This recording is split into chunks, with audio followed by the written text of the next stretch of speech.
Hi guys, welcome to Dad and TT's. Today we're going to show you how to do some wontons. I'm going to wrap them up, get them prepped for storage, and then part 2 later on I'll show you how to cook them up nice and neat with some bok choy, some Chinese pork and some lovely flavours in there with the broth. Ideally we'd like to use a broth that's natural and cooked up just with some chicken frames, but time poor families and stuff, unfortunately we cheat a bit and use the soup mix. But anyways, we'll show you that at a later date. We'll go on here now step by step and see how we go. Okay, so these are the basic ingredients to complement even parts or very close to even parts, maybe a little bit more pork mince than prawn meat.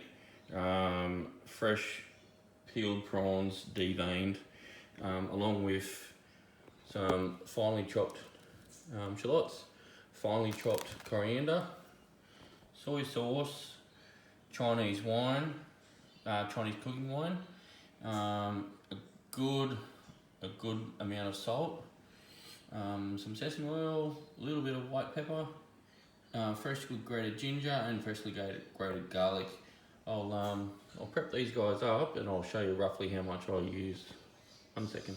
Hi, I'm just back at prep station. What we've done here, we've just peeled up about 750 grams of king prawns raw. And I just want to make sure that they're deveined really well, because it's funny, it does taste a real gritty and a bit shitty, bitter kind of taste if you don't do it. Get it all out nice and neat. Now with the prawns, we're just going to cut them roughly chopped. Now, you don't have to be very exact or specific, but you just want it so when you get into the wonton, when you bite the wonton, you can feel that it's a prawn. Like you want that little burst of prawn meat flavour. So anything from sort of, anything from sort of that size to about, roughly that. So here we are with our prawn mince. So prawn, reasonably roughly chopped, with our good quality butcher's pork mince. We're just folding them in now best we can, giving them a real good mix around. Now what I've used here is about 800 grams of pork mince and about, 750 grams of prawns. So the meat itself would probably trim down to about, 450 grams roughly, I would imagine.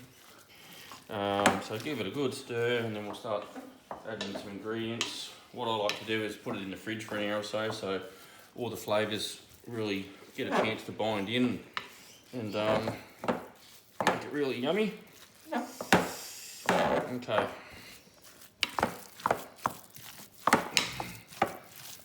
Now, I'll actually get my hands dirty here in a minute. I'll just fold everything in and then I'll just give it a real good mush around so it really gets in there good. I don't find the wooden spoon works well enough. Okay, so anyway, so I've just got some ginger and garlic here. Probably roughly a tablespoon or 2 of each. I'm gonna put that in best I can. Now I've got a good sized pinch of coriander. We'll throw that in. I don't really try to hang on specifics of measurements and stuff like that. Just do my best and work out what I think works. Here we go. Here's probably about 3 or 4 tablespoons of almost finely chopped green shallots. Now, when I say almost finely chopped, it's almost finely chopped. There's no other way to describe it. Okay, so once these guys are in, we'll give them a bit of a mix around and then we'll start adding some other goodies.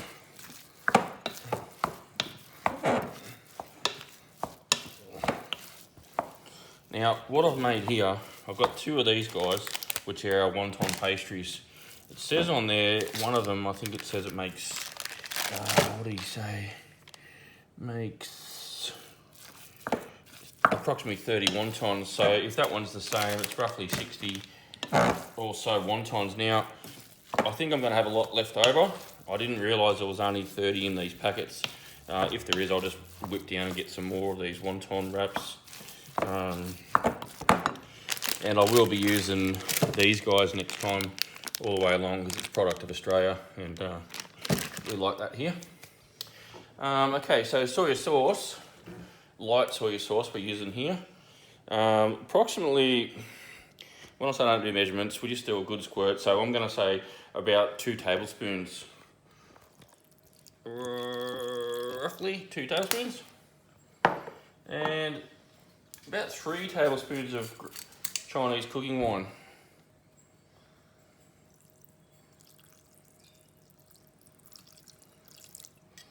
Excellent. A good dose of salt. If you're going to follow a menu, probably 1 good teaspoon of salt. Now I always use a bit of white pepper. You can hardly taste it, and it just gives you a little tiny hint. Now, some good quality sesame oil. Now, about 2 tablespoons also of this. It binds it all together quite nicely. You might have to add a little bit more. You don't want to add too much and then find out that you've got too much in there. You can always add more later. So at this point, this is when I get my hands dirty. Get right in there and give it a good squeeze. Push it all the way through your fingers so it really gets a good mix in there. You can see now it's all coming together. And this is basically our filling, ready to rock and roll for our wontons. I'm just going to put a bit of cling wrap over this and put it in the fridge for approximately about an hour, just so the flavours can really get in there, like I was saying. Okay, so now we're just going to show you guys how to wrap the wontons up. It's quite easy. You just use about roughly a teaspoon on each wonton. I usually lay out, make sure the bench is really clean, and I lay out a heap of them, and then put roughly a teaspoon on each guy. Teaspoon or a little bit bigger, something around that, if you can see there. Okay, now what we'll do is get a bit of water. We'll use this as glue for the edges. We'll make a little triangle. Make a little triangle like so. Try to push out all the air if you can. Nice little triangle, nice and neat. Now what we're going to do here is wet these 2 corners, 1 on either side like so. Try to be slow, so you pull this guy down and you overlap these guys and they stick together with that little bit of water. And there you have it, there's your little wontons. I'll just show you once more, guys, so you get the hang of it. Roughly a teaspoon, bit over, it's fine. And quickly do the corners, make your triangle.